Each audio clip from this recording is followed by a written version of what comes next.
पंच परमेष्टि भगवान की जय। आचार्य श्री गुरुवर कुंद कुंद महाराज की जय। आचार्य श्री गुरुवर विद्यासागर महाराज की जय। परम पूज्य निर्यापक श्रमण मुनि श्री सुधा सागर जी महाराज की जय।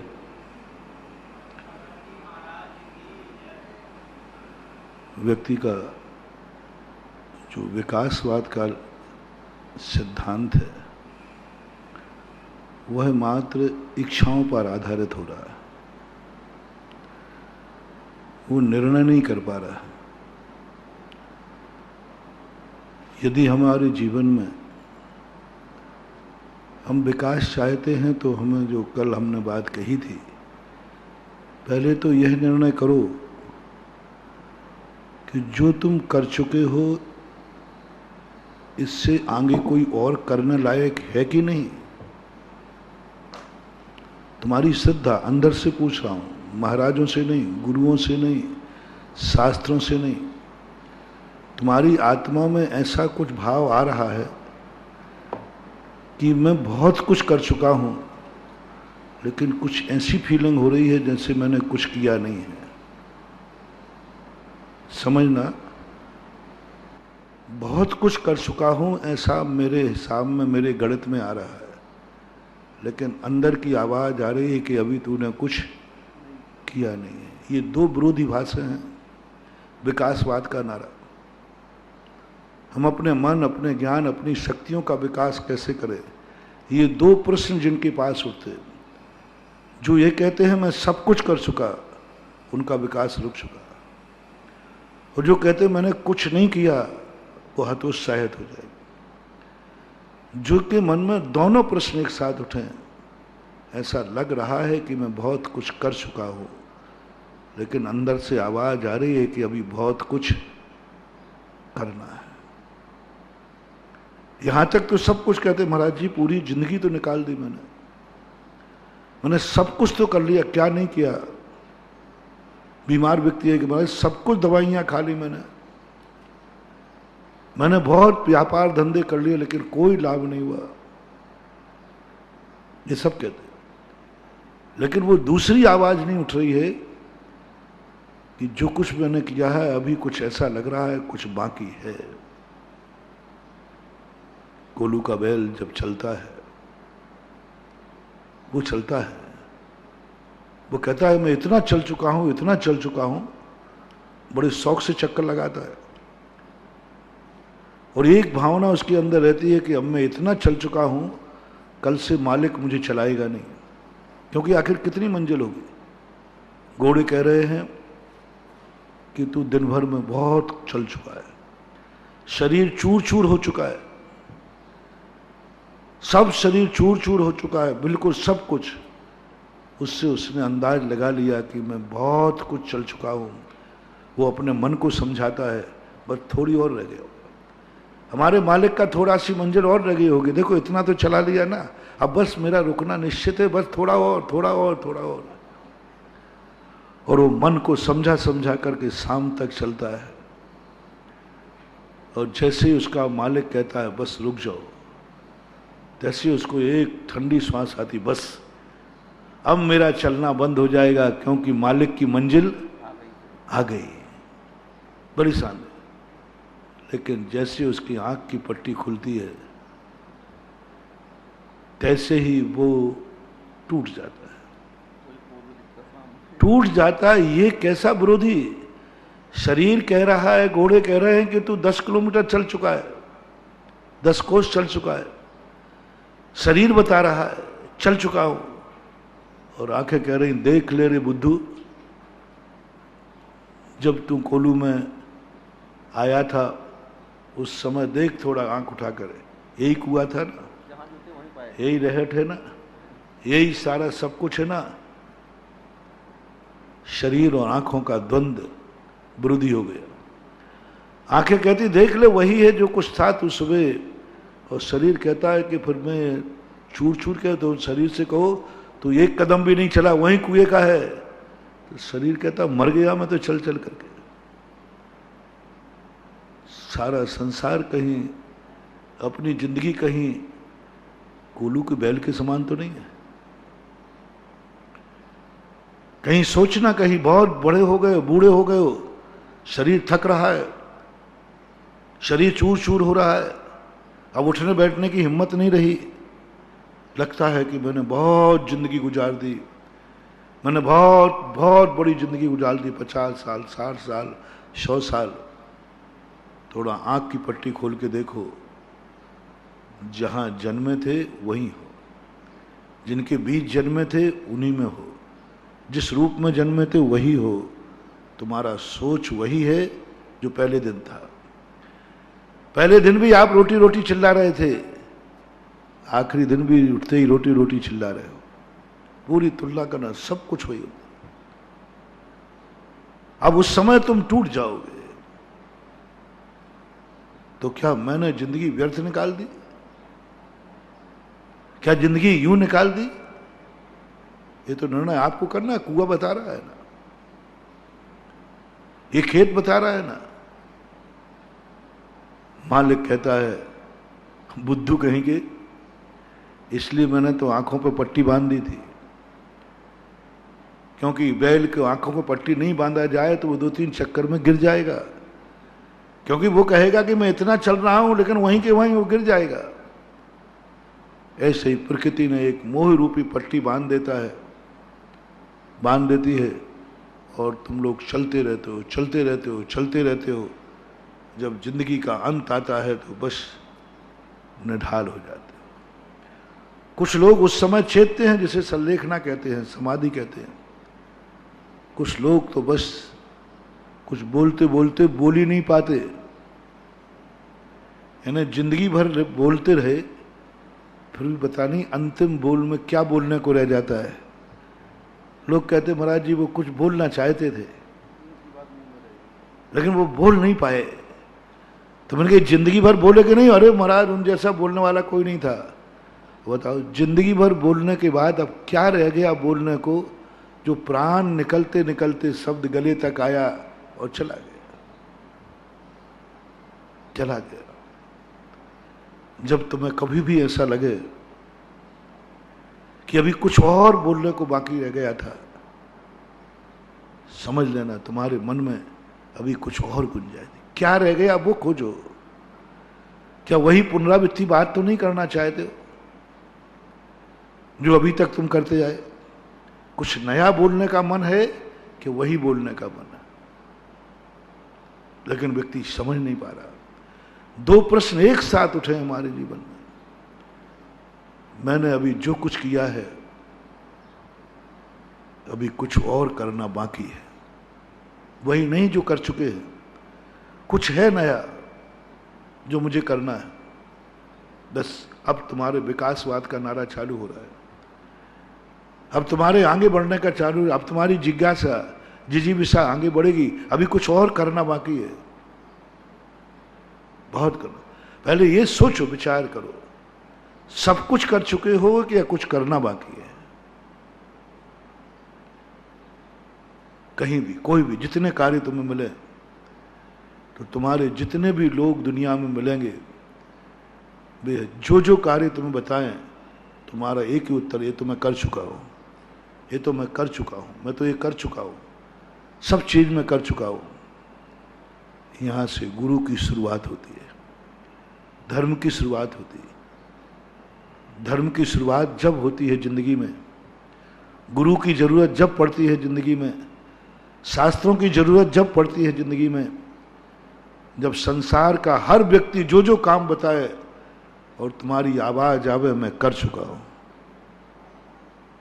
मैं कर चुका हूं, जो जो काम बताएं। संसार के सारे लोगों से पूछना, बाप से पूछना, मां से पूछना, पढ़ो, संसार के जितने लोग बताएं, जो जो कार्य बताएं, तुम्हारे अंतर की आवाज आना चाहिए, ये मैं कर चुका हूं, मैंने सब कर चुके। भवन में जी भर घूम चुका, कण कण को जी भर भर देखा, मृग तृष्णा के पीछे मुझको न मिली। मैं घूम चुका हूं, सब कुछ कर लिया। अब कोई व्यक्ति ऐसा खोजो आप जो ऐसा कार्य बतावे जो तुमने नहीं किया हो, बस। और गुरु और किसी का नाम नहीं है। धर्म किसी का नाम नहीं है, शास्त्र किसी का नाम नहीं है। गुरु वह नहीं है जो तुम कर चुके हो उसी की रामायण बतावे, वही कार्य बतावे जो तुम कर चुके हो। तुम पंच इंद्रियों के विषय 4 संज्ञाएं बस उन्हीं के संबंध में बतावे। क्या तुमने अभी ऐसा धंधा किया? तुमने क्या ये भोजन किया? क्या तुमने ये गार्डन देखा? क्या तुमने ये नया गाना सुना? क्या तुमने सुना ये सब व्यक्ति ऐसा है? वही वही बातें बता रहा है। सम्यक दृष्टि की होनहार, क्षयोपम लब्धि में ढलने वाला जो आसन्न भव होता है, वो इतने सावधानी से दुनिया को सुनता है और तुरंत कहता है ये तो मैं कर चुका, ये तो कर चुका। तुम भूल गए हो तो तुम्हारा वही खाता लिखा है शास्त्रों में। पूजवर पूजपाल स्वामी ने पंच परावर्तन लिख के तुम्हें वही खाता दे दिया, तुम क्या क्या कर चुके हो। कई बार होता है हम खुद का अपना लिया हुआ उधार भूल जाते हैं, तो फिर पानड़ा बताया, देख भैया ये लिखा तेरे दस्तखत हैं कि नहीं? अच्छा अच्छा मुझे आ गया। बहुत सारे प्राय, ज्यादातर उधार जिनको मिल जाता है वे भूल ही जाते हैं। याद दिलाना पड़ता है कि भाई तुम्हारा पानड़ा है, अपन लोग ने जो जो किया वो सब भूल गए हों तो आप जिनवाणी की 2 पन्ने करना, 2 विभाग करना। जिनवाणी में 2 विभाग किए, एक वह वर्णन किया है जो हम कर चुके हैं, अतीत का होके आ चुके हैं। एक वर्णन वह है जो हमें करना बाकी है। ये 2 विभाग है पूरे जिनवाणी। 6 ढाला का उठा के देख लो, तत्वाश्रुत उठा के देख लो, द्रव्य, सारे जितने भी शास्त्र हैं हर आचार्य ने अपने 2 भाग किए। पहला भाग किया तुम ये कर चुके हो, दूसरा भाग किया कि तुमने नहीं किया। और जिनवाणी जब तुमसे कहे तुम भूल जाओ, पहली बात तो जिनवाणी पर विश्वास करना, ये सही बोलती है। एक तो तुम्हारा जीवन पर विश्वास नहीं है किसी पर, किसी पर नहीं। और कल मैंने शाम को शायद कहा था, सबसे पहले तुम्हें डॉक्टर पर विश्वास करना पड़ेगा। मना डॉक्टर बेईमान हो तो हो, 100 बार बेईमान हो, क्या करो? उपाय क्या है? कई लोग कहते नहीं महाराज मैं कोरोना की जांच कराने नहीं जाऊंगा, डॉक्टर बेईमान है। तो फिर कहां जाओगे? मरो, कहां जाओगे? 100 बार डॉक्टर बेईमान हो जाए लेकिन बीमारी पर वैद्य के पास जाना ही पड़ेगा। उपाय क्या है? या तुम डॉक्टर बन जाओ स्वयं, तुम खुद दवाई खोज लो, तो डॉक्टर पास जाने की जरूरत नहीं। महाराज वो मुझे ज्ञान नहीं है। अब मुझे डॉक्टरी का ज्ञान नहीं है, बीमारी का ज्ञान नहीं है और डॉक्टरों के ऊपर से विश्वास उठ गया है, अब क्या होगा? आज दुनिया में यही हो रहा है। बहुत सारे लोग जो कोरोना में मर रहे हैं, डॉक्टरों के ऊपर से विश्वास उठ गया है। एक तो पहला प्रश्न मैं डॉक्टरों पे कह दूं, हे डॉक्टर लोगों, तुमने अपनी ऐसी रेपुटेशन बना ली, तुम दूसरे भगवान माने जाते हो, सेकंड गॉड। डॉक्टर वैद्य को सभी जगह सेकंड भगवान लिखा है, दूसरा भगवान है। उन भगवानों ने तो अपनी रेपुटेशन नहीं बिगाड़ी, लेकिन इस सेकंड हैंड भगवान ने अपनी रेपुटेशन इतनी बिगाड़ ली। उस भगवान पर तो आज भी लोग विश्वास कर रहे हैं, आज भी उसके भरोसे चल रहे हैं। जो वो बता के गए वो है नहीं हमारे बीच में, है नहीं। फिर भी आज वे जो नुस्खे उनके लिखे मिल जाते हैं कि ये जिनेन्द्र देव ने लिखा था, हम उसको मानने लगे। भगवान नहीं, भगवान तो गए, लेकिन आज उनकी लिखी हुई डायरी, उनके लिखे हुए ग्रंथ, उनकी लिखी हुई ऋचाएं आज हमारे लिए प्रमाणभूत हैं। आज प्रमाणभूत है, हम उनके भरोसे चल रहे हैं और हम ये मान लेते हैं ये जिनेन्द्र भगवान की वाणी। अब कोई भी करो, और चले गए वो। यानी कितना विश्वसनीय है भगवान। आज भगवान के सामने कोई भगवान पर विश्वास करता है तो मत समझना कि वो भगवान की बहुत इज्जत वाला है। भगवान के सामने कोई किसी के सामने यदि उसको रिस्पेक्ट दे रहा है तो मत समझ लेना कि वो अच्छा आदमी है। जैसे अपने यहाँ कहते हैं ना, मुंह देखी। सामने बैठ करके, सामने आकर के कोई आ जाए और तुम्हें सम्मान कर दे, मत समझ लेना कि ये तुम्हारा प्रशंसक है। लेकिन तुम्हारे जाने के बाद भी, तुम्हारी अनुपस्थिति में यदि कभी तुम्हें सुना मिल जाए, कई लोग अपने चमचों से बहुत खुश होते, बेधोखा खाते। महानुभाव अपने मित्र को, अपने साथी को, अपने भाई को, अपने बेटे को, अपने बाप को,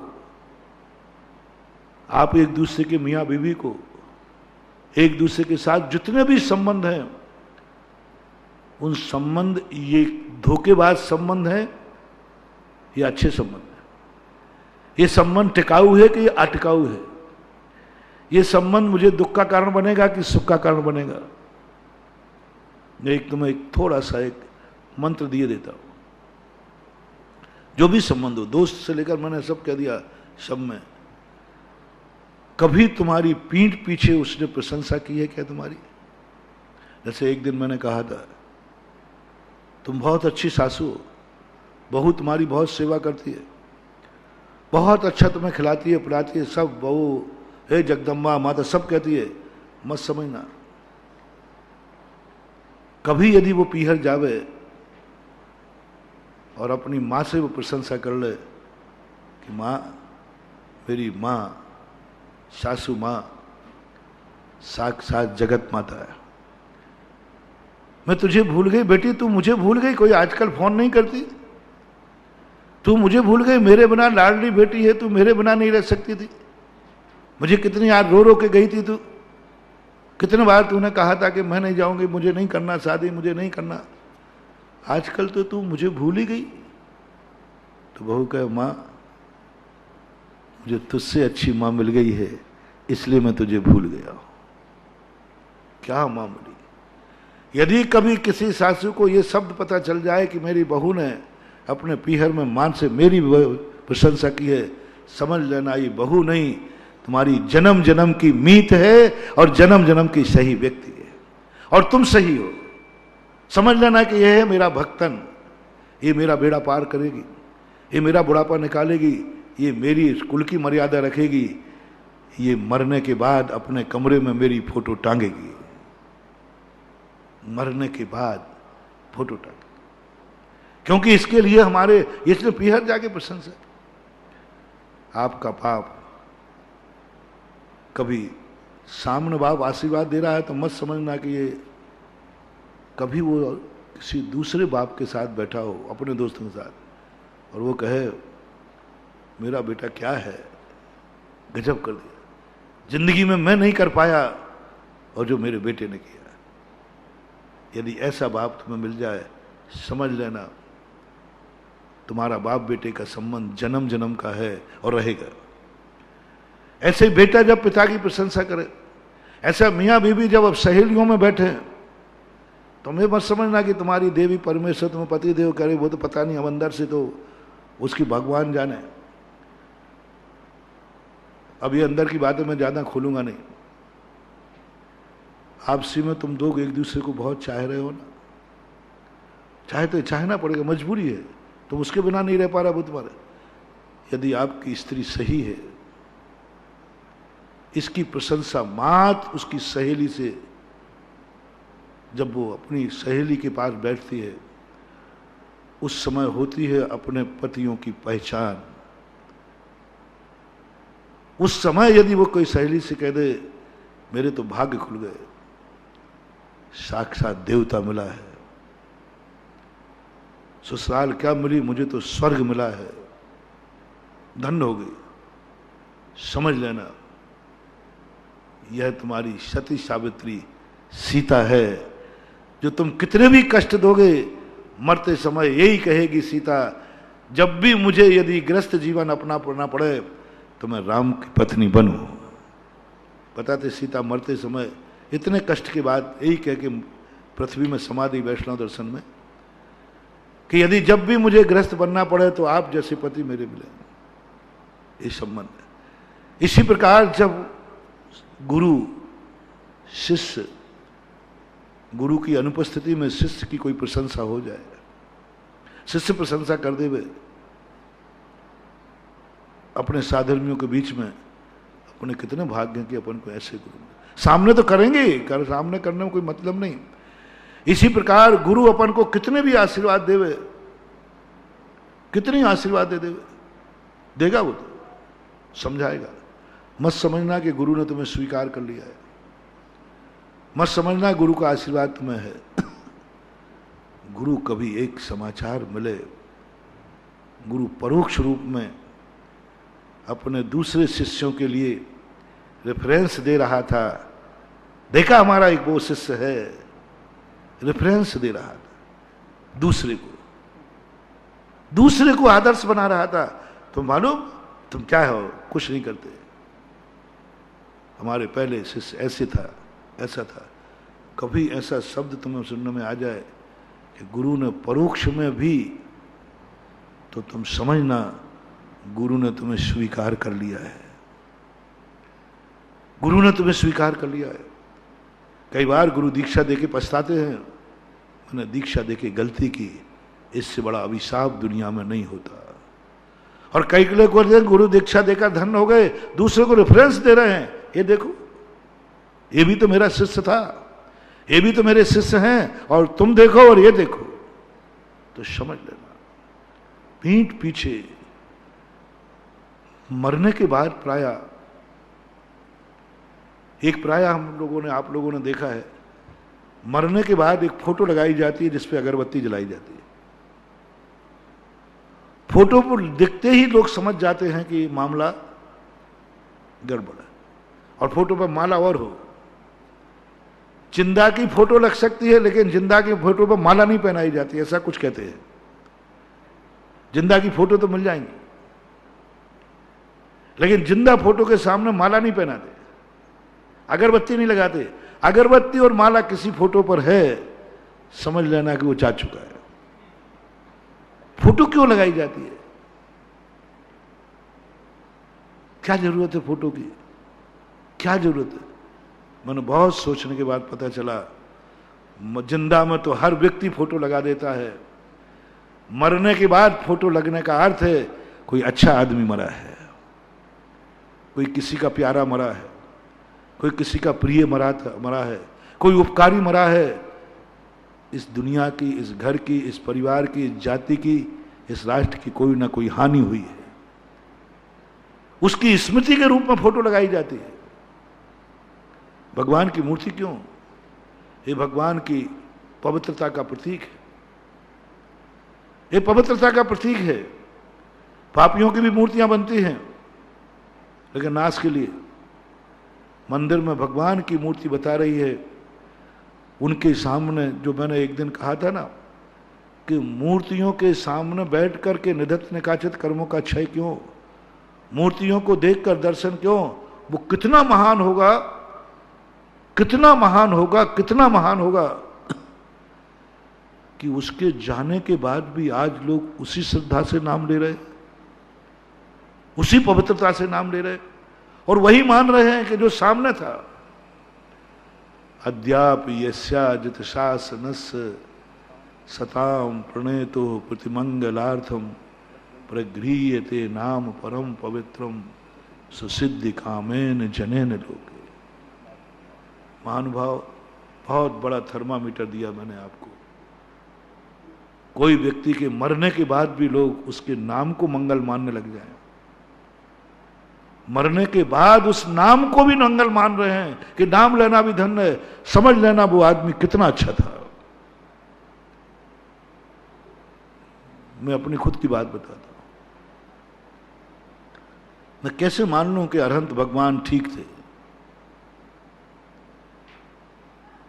एक बहुत अच्छा संस्मरण है, शायद आपके काम आ जाए। मैं कैसे मानूं कि अरहंत भगवान ठीक थे, अच्छे थे, निर्दोष थे? जिससे पूछो वही कहता मैंने तो नहीं देखा। कैसे मानूं कि अच्छे भगवान थे? महावीर स्वामी अच्छे थे, रामचंद्र जी अच्छे थे। श्रद्धा तो थी, ऐसी बात मत कम, ऐसा मिथ्या दृष्टि घोषित मत कर देना। नहीं, श्रद्धा थी, भावना थी। लेकिन एक प्रश्न तो उठता ही है कि नहीं, कि क्या सबूत क्या है? आचार्यों ने कह दिया तो है कि भगवान 18 दोषों से रहित थे, भगवान निर्दोष थे, भगवान सर्वज्ञ थे, भगवान बहुत अच्छे थे, बहुत करुणावान थे, जब वो चलते थे तो बहुत सुभिक्ष हो जाता था। तो मैंने कहा इसका सबूत क्या है, ऐसा सबूत दो। जब मेरा सिद्धांत कब से हुआ, क्यों मैं इतना पागल हो जाता हूं जब भगवान के गुणानुवाद करता हूं, क्यों उन मूर्तियों के प्रति इतना दीवाना हो जाता हूं, मुझे प्रैक्टिकल कर लिया।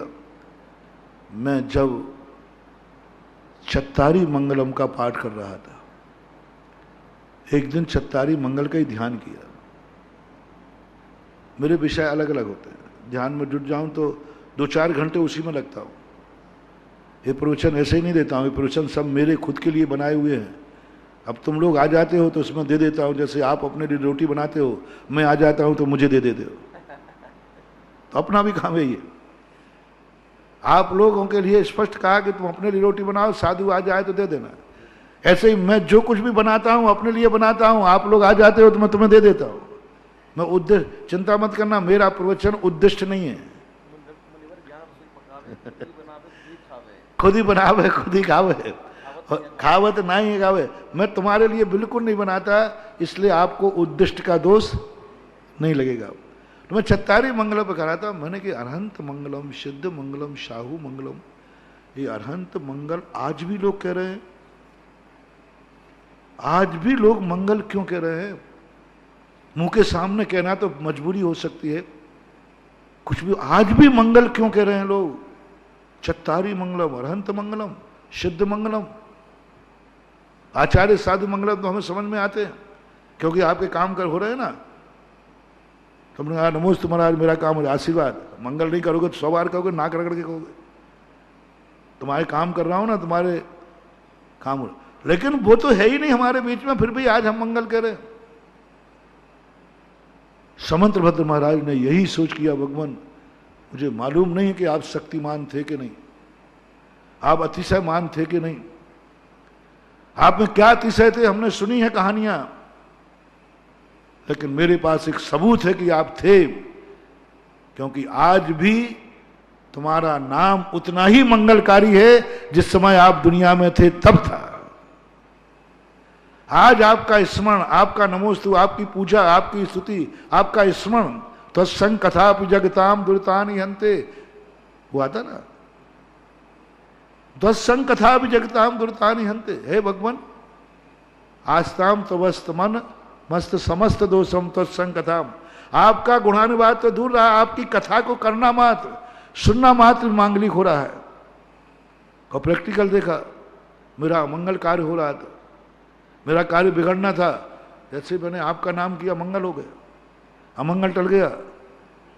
जिसके नाम में इतनी ताकत है उसमें कितनी ताकत होगी ये जबकि जमा लेना। तेरी प्रतिमा इतनी सुंदर, तू कितना सुंदर, तेरी प्रतिमा से चमत्कार हो रहे हैं।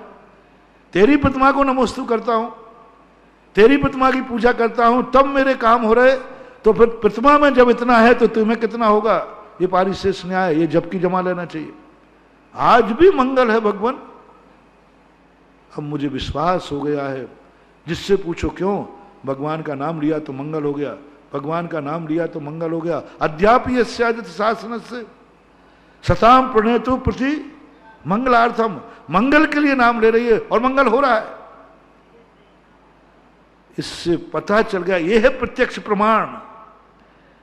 ये प्रत्यक्ष प्रमाण को मैं प्रमाण मानता हूं कि देवादिदेव, हे भगवान, आप मंगल पवित्र थे। सबूत क्या है? आपका नाम आज भी मंगल कर रहा है, किसी पापी का नाम नहीं करता, आपका नाम मंगल कर रहा है, आपके गुण स्मरण कर रहे हैं, आपकी कथा हमारे पापों का क्षय कर रही है।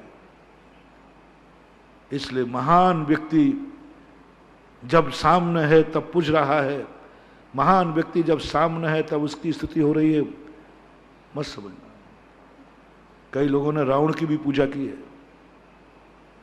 करना पड़ती थी, खलों की पूजा करना पड़ती थी।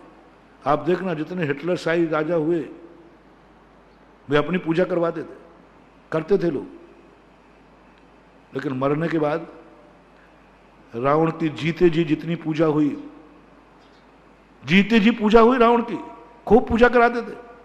जितने पापी हुए, कंस हुए, जीते जी देखो कितनी पूजा हुई, क्या उनके गुणानुवाद होते थे, क्या मंगल गीत गाते थे। हाँ, प्रहलाद कितनी पूजा कराई इन लोगों ने, इतनी पूजा हुई। रावण की जितनी पूजा होती थी उतनी पूजा आज भगवान की नहीं होती। कंस की, हिरण्याकश्यप, ये सब देखो हिटलर शाही राजा हुए, इनको लोग नमस्कार करने वाले थे। भगवान को तो थोड़ा ऐसा वैसा नमस्कार कर देंगे, इनको नमस्कार तो साष्टांग कर देते। बताते हैं नंद वंश में मगध देश के राजा का राज करने वाला एक धनपति, कोई धा पे नाम है उसका, धनेन्द्र से कुछ नाम है। और वो व्यक्ति जब राजगद्दी पे बैठा, जब घर से बाहर निकलता था तो व्यक्तियों की छाती पर पैर रख के निकलता था, लेटना पड़ते थे। सब पूरे जनता आएगी न बने, वो लेटते थे, उन पर छाती पे पैर रख के निकलता था, और सब लोग उस पर छाती पर उसकी चरण रज लगाते थे। अच्छे व्यक्ति की पहचान और बुरे व्यक्ति की पहचान, सामने यदि पूजा हो रही है तो जरूरी नहीं कि अच्छा आदमी है, उसके जाने के बाद भी लोग पूजा कर रहे हैं, समझ लेना ये अच्छा आदमी है। आज राम की, भगवान की, हनुमानों की, इनकी सबकी पूजा जाने के बाद भी हो रही है, बड़ी और ज्यादा श्रद्धा से हो रही, और आस्था से हो रही। जाने के बाद उनको ज्यादा पूजा जा रहा है। तो परोक्ष में तुम अच्छे इंसान हो, ये अच्छा इंसान है, उसके घर में लगी हुई इसकी तस्वीर बता रही है कि जरूर इस घर का प्यारा था। कितने लोग घर में मरते हैं, उतने से कितने लोगों की तस्वीरें मिलती हैं घर में? बहुत सारे लोग, तस्वीरें नहीं मिलेगी, कोई नहीं लगाता तस्वीर, क्योंकि वो लगाता ही नहीं, तुम्हें कोई ये मना नहीं करेगा, लगाता नहीं। और यदि वो उसके जीवन का काम का होता तो वो तस्वीर जरूर लगाती, चाहे माँ हो, चाहे पत्नी हो, चाहे पिता हो, चाहे पुरुष हो। यदि उसके जीवन में सुख दिया होगा तो मरने के बाद वो स्त्री की तस्वीर अपने पास रखेगा, पति की तस्वीर वो रखेगी, बेटे की तस्वीर रखेगी, माँ का तस्वीर रखेगा, नियम से कुछ ना कुछ रखेगा। मृत लोगों की तस्वीरें देख करके लगा लेना चाहिए अंदाज, ये कितना महान आदमी था, इसने कुछ किया है। तो इसी प्रकार से आप लोगों को अपनी जिंदगी में ये देखना है कि तुम्हारे पीछे तुम्हारा कुछ आदर्श रहेगा कि नहीं, तुम्हारे पीछे कुछ है कि नहीं। ऐसे लोगों को पहले तुम चुनो, पहले तो ये विचार करो, सोचो कि तुम्हारा दुनिया में कोई विश्वसनीय है जिस पर तुम विश्वास कर सको,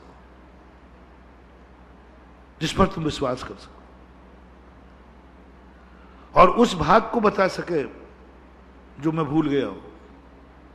पहला समय समंतबद्ध महाराज ने इसलिए पहले कहा कि तुम पहले एक व्यक्ति बताओ जिस पर तुम्हें विश्वास होगा, जिस पर तुम्हें विश्वास हो, जिस पर तुम्हें यो एक झूठी कलम नहीं लिख सकता है, झूठी बही खाता नहीं लिख सकता है, बहुत कठिन है, क्योंकि तुम भूल गए। तो तुम्हें जिनवानी देता हूं, गुरु देता हूं, गुरु बही खाता बता रहे हैं, देख तूने ये सब कुछ कर चुका है और तुम भूल गए हो। आंख बंद करके मानने को तैयार हो कि नहीं?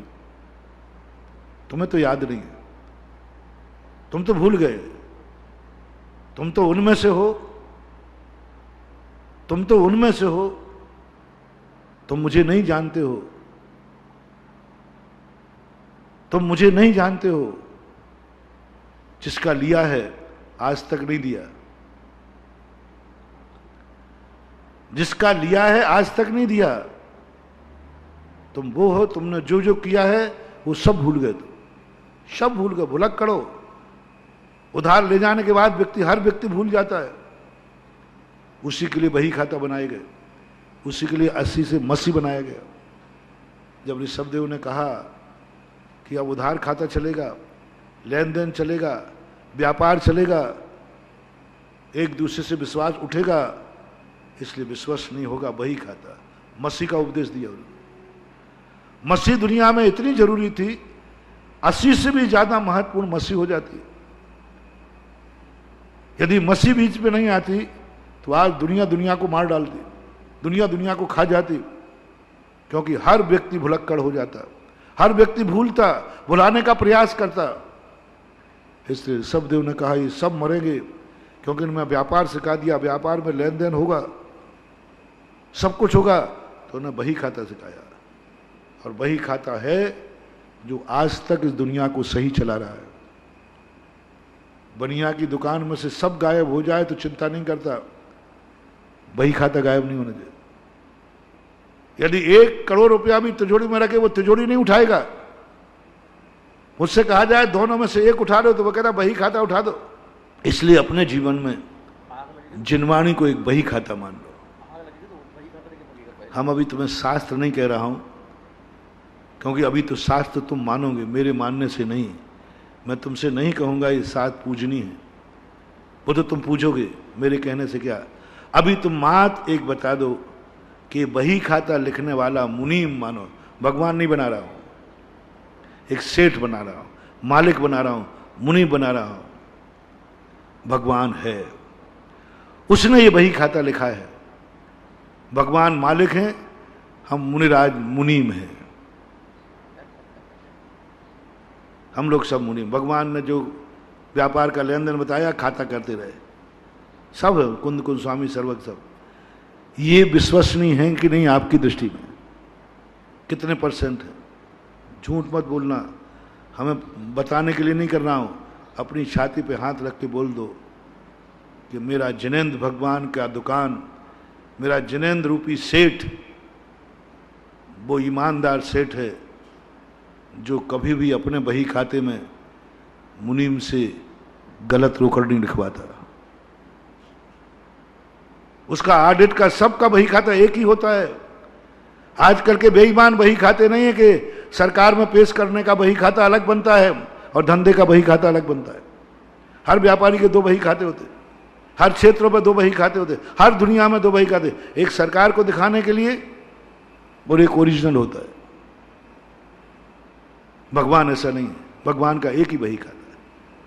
तो पहला तो निर्णय करना अपन को जरूरी है, क्या तुम्हें उस महाशक्ति पर विश्वास है कोई दुनिया में जिस पर तुम आंख बंद करके देखो मैं गलत हो सकता हूं, वो गलत नहीं हो सकता। तो उनकी बाणों की खतौनी किसने की?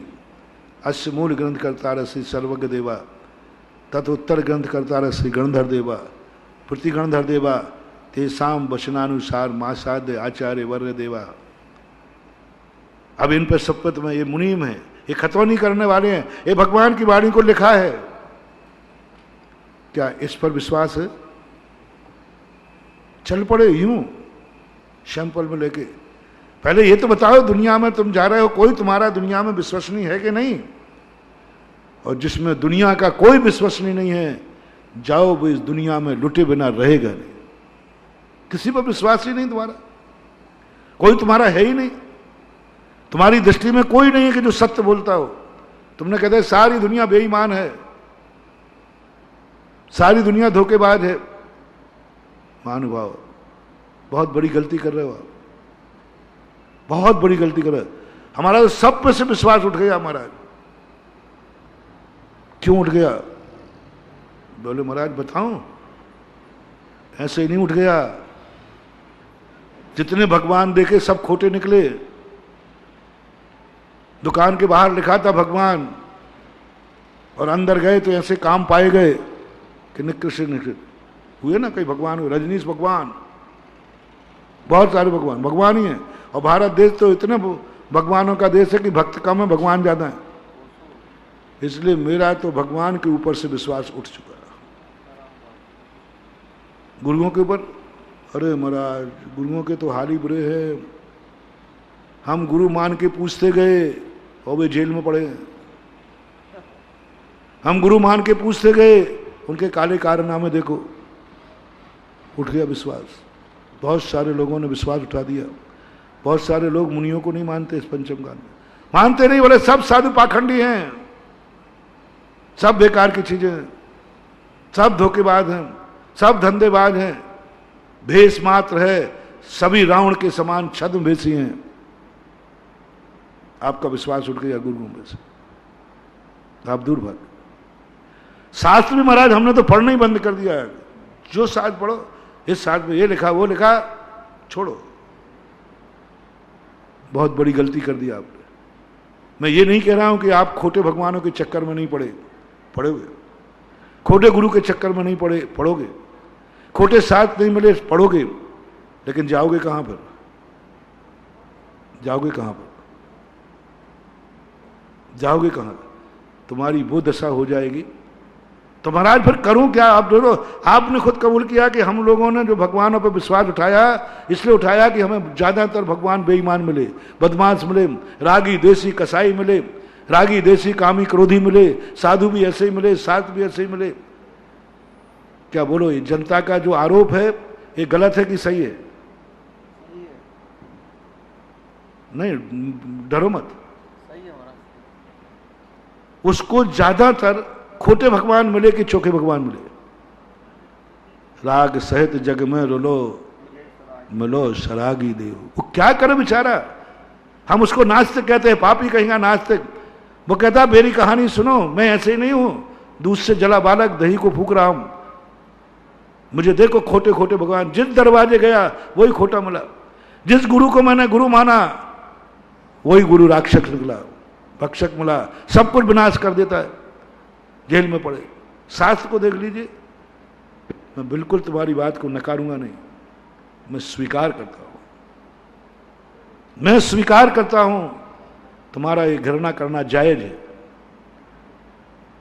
तुम्हारा देव साध गुरु से दूर भागना जायज है, तुम्हारा धर्म से दूर भागना जायज है, क्योंकि धर्म के भेष में ना जाने कितने बार तुम ठगे गए हो। धर्म के लिए तुमने जिंदगी बर्बाद कर दी।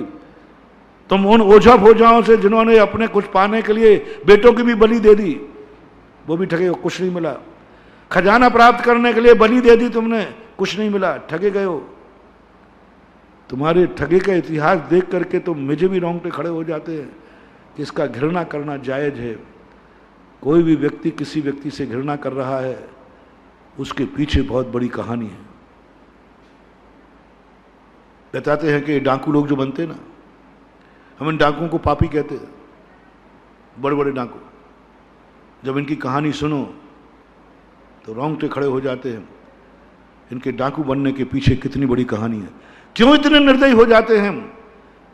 क्यों हो जाते हैं इतने निर्दयी कि दूसरे के धन को मार करके लूट लेते हैं? दया भी नहीं आती, बच्चों को मार डाल, सारे परिवार की हत्या कर डालते हैं, हाथ पैर काट डालते। कैसे हो गए निर्दय? इतना निर्दयीपना कैसे आ गया? जब ये अपनी कहानी सुनाते हैं, मैं इतना कठोर क्यों बना, मैं इतने निर्दयी क्यों बना? उनके अत्याचार देखो, उनके साथ जो अत्याचार हुए। फूलन देवी जब डाकू बनने के बाद जब आई, उसने अपने जीवन की कहानी सुनाई। क्या कोई नारी के साथ ये अत्याचार होने के बाद क्या करे? एक ही रास्ता था मेरे पास, दुनिया में मुंह दिखाने लायक नहीं रही थी मैं। इन समाज के करधारों के कारण, इस समाज के बड़े बड़े ओहदों के कारण से, या तो मैं सुसाइड करती या डाकू बनती। मैंने सोचा कि सुसाइड करने से मेरा काम तो निपट जाएगा, लेकिन और आगे जाने ना जाने ये बड़े बड़े लोग कितनी नारियों के मुंह काले करेंगे। इसलिए मैंने डाकू बनना पसंद किया कि इनको ही मिटाए देता हूं।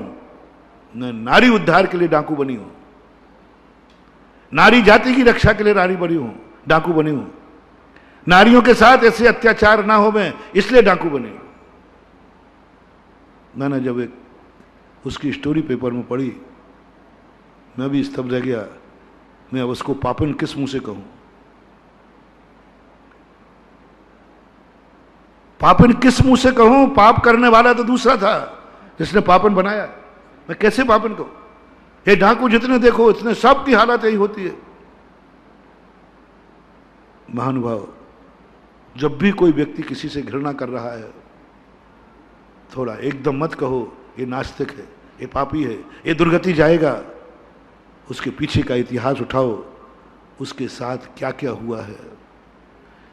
ये तथाकथित भगवानों ने क्या क्या किया है, तथाकथित गुरुओं ने उसके साथ क्या क्या किया है। पूछो सीता से, पूछो दुनिया से, पूछो इन शास्त्रों के कारण पढ़ पढ़ करके साथ क्या क्या अनर्थ कर डाले उन्होंने। शास्त्रों में पढ़ करके हर जगह ये शास्त्र है, ये सर्व भगवान की वाणी है। मैं आपके पक्ष में बोल रहा हूं आज, लेकिन बस इतनी सब पूछना चाहता हूं, दूसरा उपाय क्या है। ये बात मैंने वहां से शुरू की। डॉक्टर बेईमान है, किडनी निकाल लेते हैं, झूठा भर्ती करते हैं, पैसा कमाते हैं, वेंटिलेटर पर रखे, मर गया तो भी रखे, और अंदर तुम्हें जाने नहीं देंगे।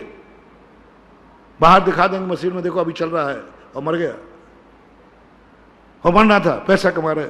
ये सब हो रहा है, हो रहा है, हो रहा है, पूरा खुल्लम खुल्ला हो रहा है। और 60% पर संख्या पहुंच गई है।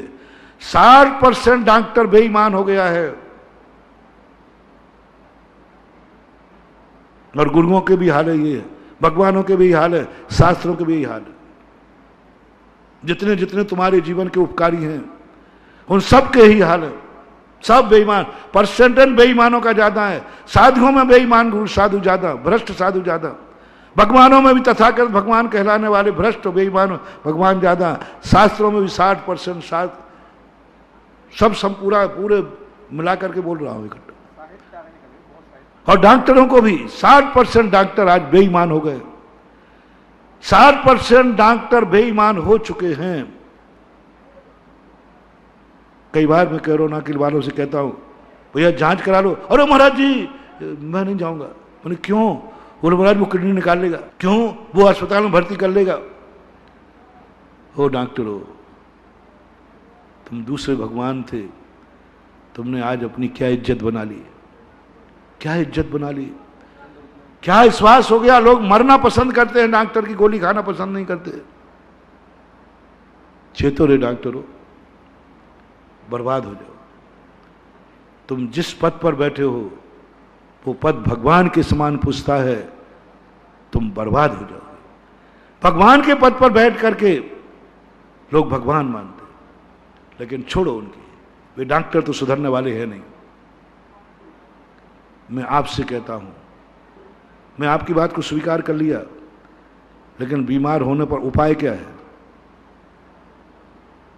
रास्ता क्या है? बोलो उपाय क्या है? मरो या फिर मरो, या तो मरो और या तुम्हें डॉक्टर के पास जाना पड़ेगा। ठीक है वो बेईमान हो सकता है, लेकिन दूसरा रास्ता बताओ क्या है। मरने का रास्ता है एक, या स्वयं डॉक्टर बन जाओ, तो ये हो नहीं सकता। जाना तो पड़ेगा ही, लुटोगे पिटोगे, किडनी निकलेगी, सब होगा, लेकिन अंत में दूसरा रास्ता नहीं है। इसी प्रकार मैं नास्तिकों से कहना चाहता हूं, घृणा जिन्हों से कह दिया है, ठीक है तुम्हें बहुत सारे भगवानों ने लूटा, लेकिन उनके अलावा रास्ता कौन सा है? गुरुओं ने लूटा, गुरु के अलावा रास्ता कौन सा है? क्या है रास्ता शास्त्रों के अलावा? जब भी रास्ता मिलेगा किसी गुरु से ही मिलेगा। कई लोग डर गए।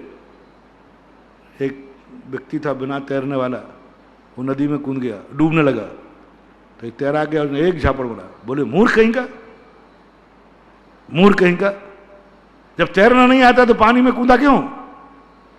बोले साहब गलती हो गई, अब मैं नियम लेता हूं, पानी में कदम जब रखूंगा जब तैरना सीख जाऊंगा। नियम लिख, पानी में कदम जब रखूंगा जब तैरना सीख जाऊंगा, अन्यथा पानी में कदम नहीं रखूंगा। अब वो दुनिया में सबसे कहता है मुझे तैरना सिखा दो। बोले चलो, अरे नहीं पानी में तो जब रखूंगा जब तैरना सीख जाऊंगा। अब बताओ वो कहां तैरना सीखेगा? और पानी में कूदना नहीं, क्योंकि एक बार कूद के देख लिया उसने। अब क्या रेत में मरुस्थल में तैरे? सबने कहा पानी में नहीं, मेरा शौकन है मैं एक बार डूबते डूबते बचा हूं, अब तो जब ही तैरूंगा जब पहले तैरना सीख जाऊंगा। ऐसे ही तुम लोगों की हालत हो जाएगी महानुभाव। मैं पहले भगवान, सच्चा भगवान मिले, अरे भगवान मिलेगा तो मैं ठगा गया हूं पहले। मैं जब ही गुरुओं को मानूंगा जब पहले या तो मैं गुरु बन जाऊंगा या पहले सच्चा गुरु बताओ, सबूत क्या है कि ये सच्चा है, सबूत दो तुम, मैं तो नहीं मानूंगा। अब बोलो क्या करें उसको। मां बेटे से मांग रहा है, बेटा मां से मांग रहा है, मां सबूत दो कि तू मेरी सही मां है। वो मां, पिताजी सबूत दो कि आप सही पिता है। क्योंकि मैंने अस्पतालों में माताएं बदलती देखी है, नर्स से पैसे लेकर के ट्रे बदल देती है। प्रद्युम्न कुमार की तद्भव मोक्षगामी की मां बदल गई। 16 वर्ष तक तद्भव मोक्षगामी प्रद्युम्न नकली मां को असली मां मानता रहा। इस दुनिया में अब किसको मां मानूं बताओ। नकली मां को नकली, असली मां मानता रहा, वो मां नहीं थी। अस्पतालों में कितने बच्चे हैं जो नकली मां के यहां पल रहे हैं, असली मां गायब है। अब बोलो, ये सब कृत्य देख करके एक बेटा मां से कहता है, मां पिताजी रुको, अभी दुनिया में मैंने शास्त्र भी पढ़ लिए, सब पढ़ लिए, आप सबूत दो कि तू मेरी मां है, तू मेरा पिता है। हर बेटा सबूत जब मानेगा, हर माँ बाप को, वो कौन सा जांच होता है, डीएनए टेस्ट कराए, तब सबूत मिलेगा। उसमें भी बेईमानी हो जाए, डॉक्टर बैठ गया तो अब संदेह करो क्या सही है कि ये डीएनए सही है। मशीन ने कहा आज दुनिया में मां बेटों के संबंध सब डीएनए के बाद चल रहे हैं कि बिना उसके चल रहे हैं। जितने लोग सुन रहे हैं, किसने अपनी मम्मी पापा का डीएनए कराया है? उपाय क्या है? ठीक है, ये माता पिता तुम्हारा नहीं है, तो असली कौन है तुम्हारा? बोलो क्या सबूत है तुम्हारा? क्या करोगे? ये माँ बाप जो तुम्हें पाल रहा है, जो तुम गोदी में खेल रहे हो, इस पर तुमने संदेह कर लिया तो ये नकली है, तो फिर असली कौन है? खोजो, खोजो तुम असली कौन है। जिंदगी की शाम हो जाएगी, मामला बिगड़ जाएगा।